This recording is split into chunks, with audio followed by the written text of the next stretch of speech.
Let's unpack. Wait up on the giver, he'll deliver like a dealer. To take her higher.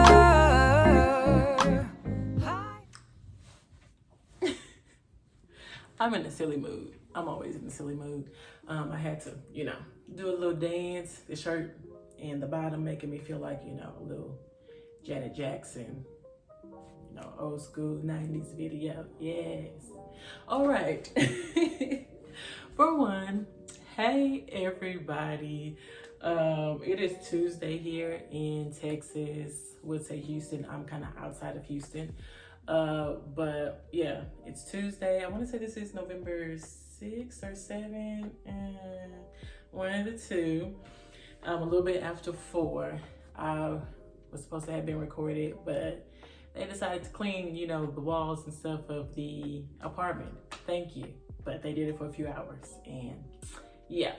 But here we go. So if you saw the title of this video, why did I quit being a flight attendant? So maybe you're like, oh, I'm here for the juice, I'm here for the tea, I'm here for the coffee, or whatever your bev of choice is. It's not really that. It's just my take on why I did it. Really, this is going to be long story short, or long story kind of short. Not much to it, but I'll say, how did I become a flight attendant? First and foremost, baby, I was before this in a I won't say a dark time, but I kind of was. I just was all over the place. I felt like a failure. I'm like, what am I doing with life? I'm working these jobs, but I'm like, there's so much more to me. I know there's so much more for me to do. I desire to stay on my own, get my first apartment and all of that. And so I was just like, how am I gonna do it? These jobs, they ain't paying enough. I really was my mindset, I didn't want to struggle because I'd seen struggle so much growing up.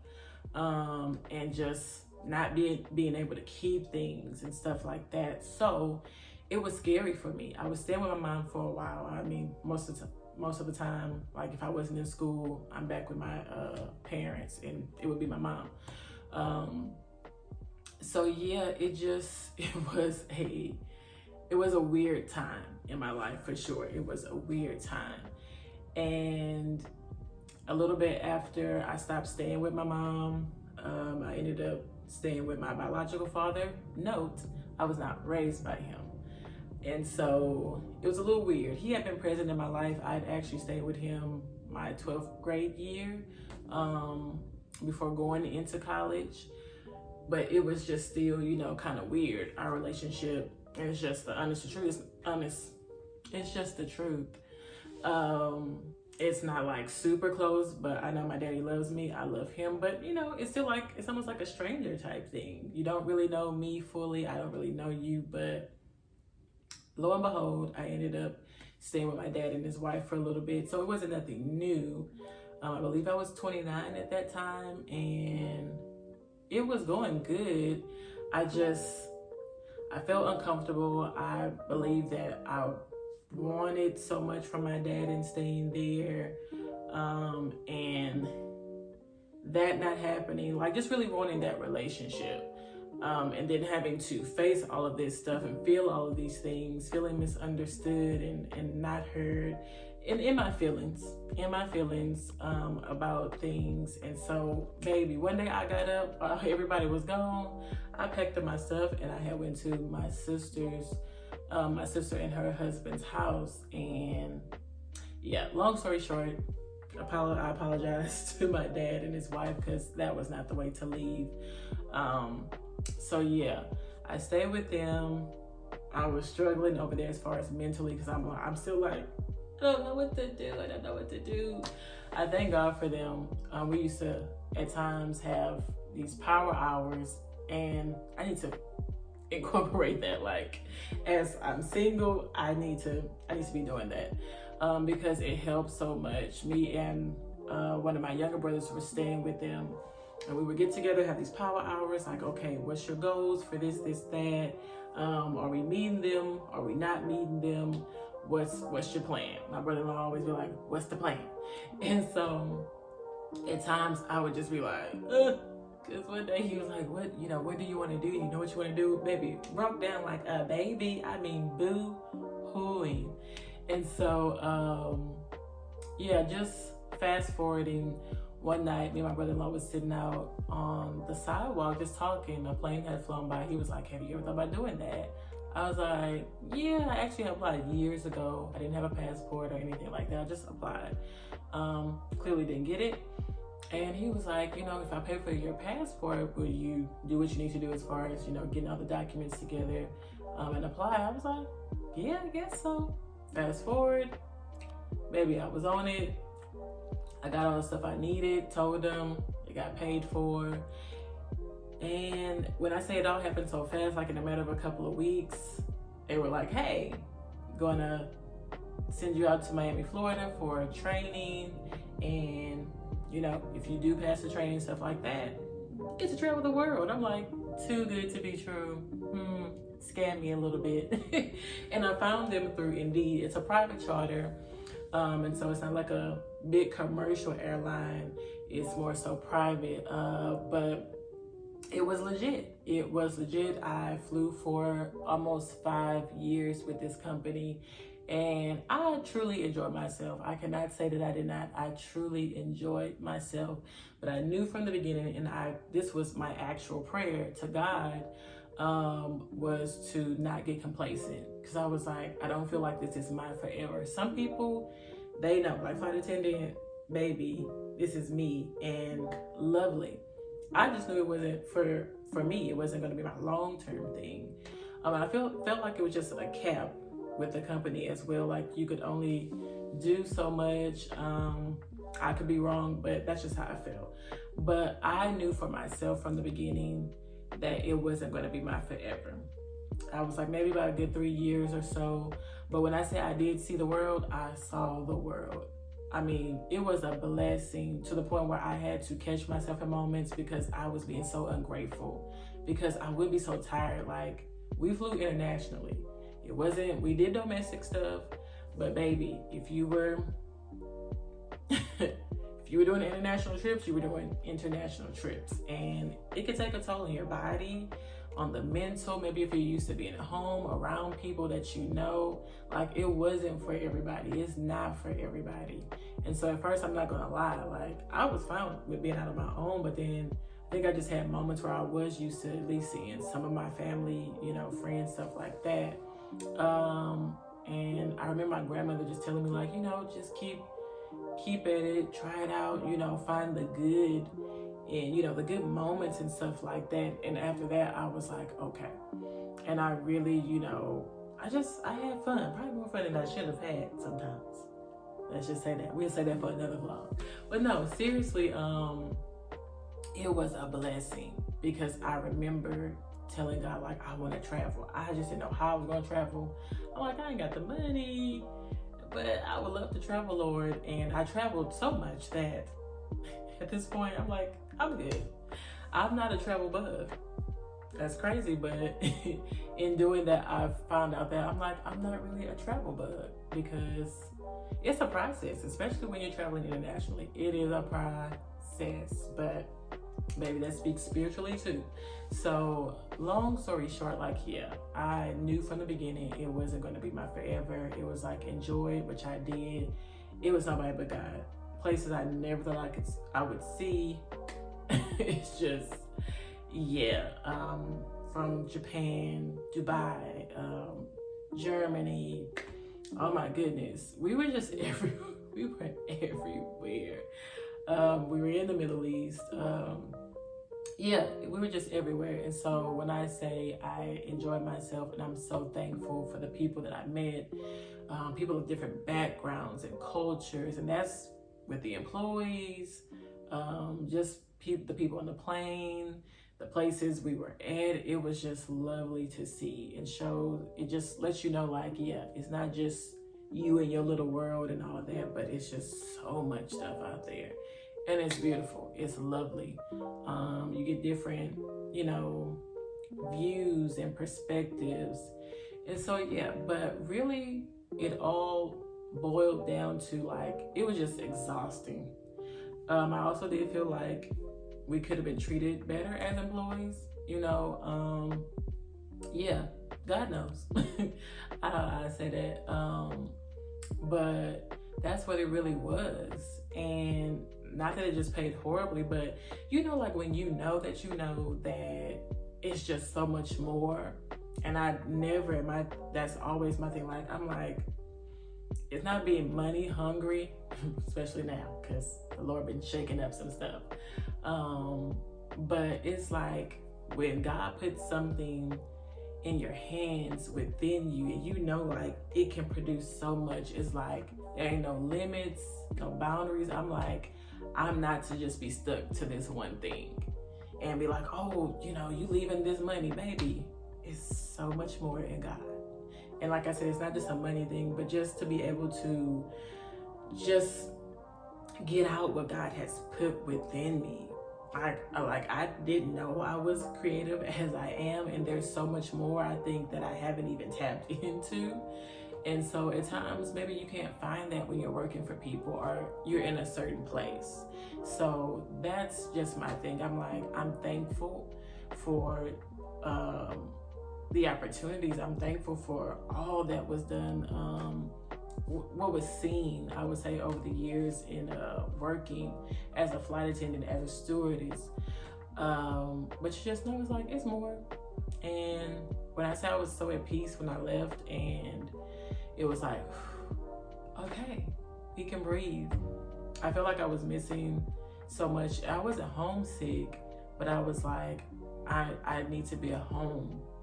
And God really showed me why, and really assured me that you made the right decision. Like, I didn't doubt that I did, but I was like, Lord, you spoke all of this. Like, when I say I was getting so many words of confirmation, of prophecy from God, as far as like, hey, there's a next, there's new, there's this, there's that.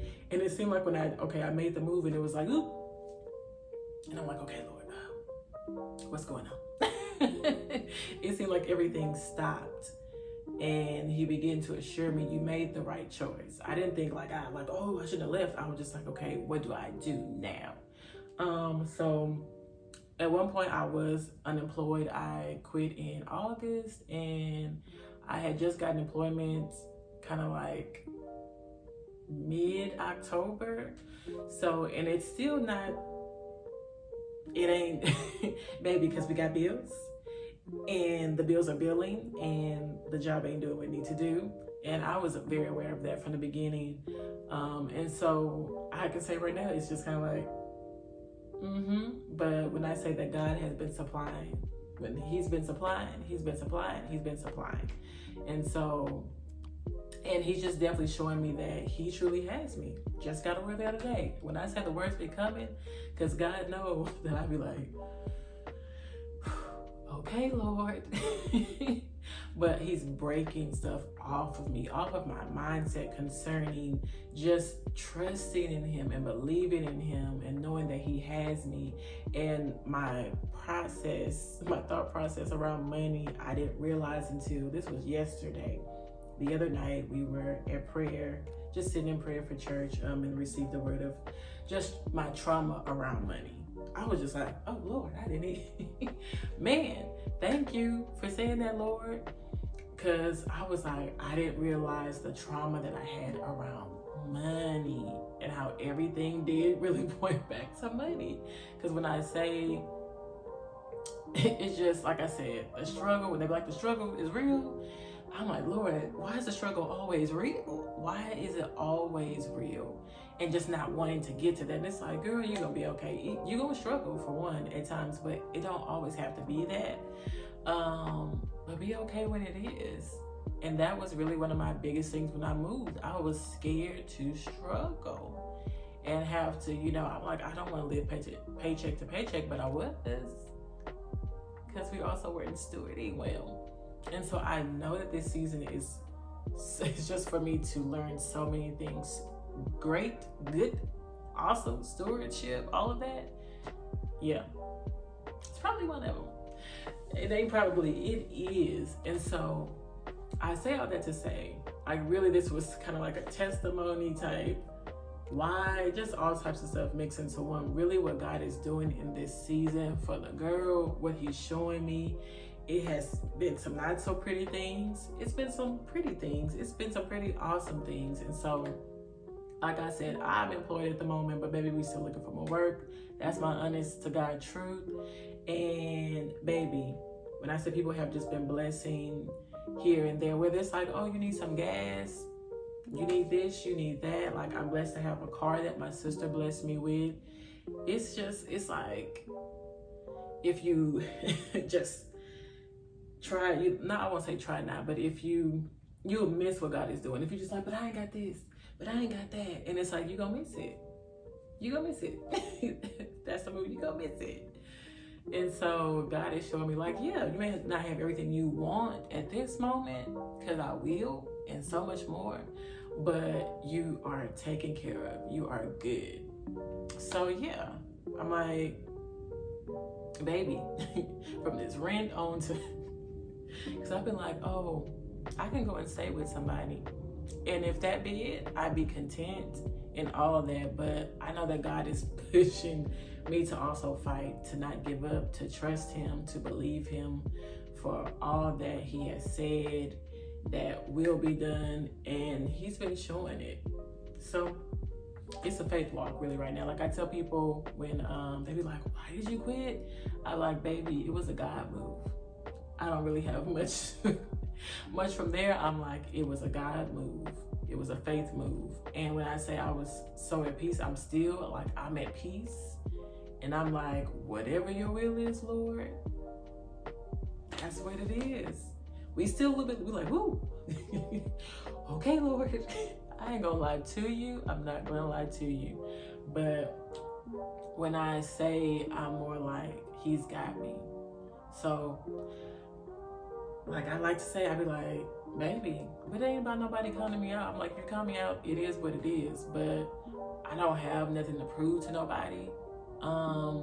Because you can't get in there like, man, I gotta, because Lord, you got me looking foolish out here. You got me looking like a fool. Because I did this and people like, ma'am, you may have to move out of your apartment. And in the times we try to keep up stuff because we don't want people to see like, oh, we may be struggling or whatever the case may be. Baby, I ain't living for nobody. I ain't living for nobody but God. I ain't got nothing to prove to you. If you want to peep and check the scene and see how Chrisetta doing, baby, I'll let you know. You want to know? You want to pay my bills? You want to know because you want to pay my bills? You want my cash app? I'll give it to you. Okay? You want to be a blessing into my life? Come on. But I'm like, you want to see? Baby, I'll show you. But my God, he don't play about me. Now, I've been disobedient. So I know some things I've lost because of my disobedience. But who needs to get more storage? Yeah. But wrapping this up. Long story shortened again. Yeah, this is where Chrisetta is right now. I'm thankful for what God is doing. I may not understand every piece, but I know that if God is for me, who can be against me? Not even myself. And so I'm thankful for what he's doing in this season of my life, what he's preparing me for, what he's bringing out of me, what he's taking out of me. Because baby, the girl, she can be something else. So I'm thankful for what God is doing. That's really it. Like I say, it's not really no thing of like yeah, the company, but at the same time, I knew for myself from the beginning it wasn't for everything. Just because I just knew that, okay, Lord, you may have some other things for me. And so he definitely did not let me get complacent, because when I say I felt that thing, I was just like, it's time to go. I wasn't trying to be a negative Nancy for nobody that was coming on. I was just like, for me, my time is up. It's been real. I know that I need to be planted at home for a reasons, whatever the case may be, and I'm thankful and I'm so glad. I'm thankful and I'm so glad. And so this is really it. We have unpacked a little bit of what Chrisetta is now doing, what she is up to. You say, if you want to donate, my Cash App is right here. No, but for real, I'm just thankful. I am very thankful. You may see me in this place next time I drop a video. You may not. Who knows? But we hanging on. Hanging on to Jesus, and it's a ride. It's a ride. And it is a fun one. It's a fun one. My God. But I love y'all for, just to support those who support in whatever way by sending a, encouraging message, a comment, showing just some love, hitting the like, watching the videos. If you just joining me, family, much love. All of that. Actually have dance rehearsal in a little bit, so I'll be going to the church. That's one reason I know I was to be here, because the girl would be just not focused on the road. He was like, I was trying to be, but it was just for me, I'm not speaking for anybody else, for me, it's sometimes I just be like, my mind cannot even focus on this other stuff. So, but it was also an escape at times for me when I did travel. I'm like, oh, okay, I can breathe from this or that. So just so much stuff. I probably will be dropping stuff here and there throughout the video, through other videos, not like necessarily on purpose, but it may just come up and I may talk about it. So I didn't want this to be a long video, like super duper long, but yeah, we excited for what's to come. Hopeful, but more than hopeful, just excited, because I know what God has said, and I'm learning my God, learning my Heavenly Father for myself. And as Jeremiah 29:11 says, like, he does not come to harm us, but to prosper us. It's not to harm us. It could feel like it is, but it's not. Just want better for us, want the best. Like that big teddy bear behind, and you see the little one and you want to take that one, but it's like, but I got this for you. So yeah, something like that. But that's all. I'm peacing out. Unpacking with Chrisetta. Peace.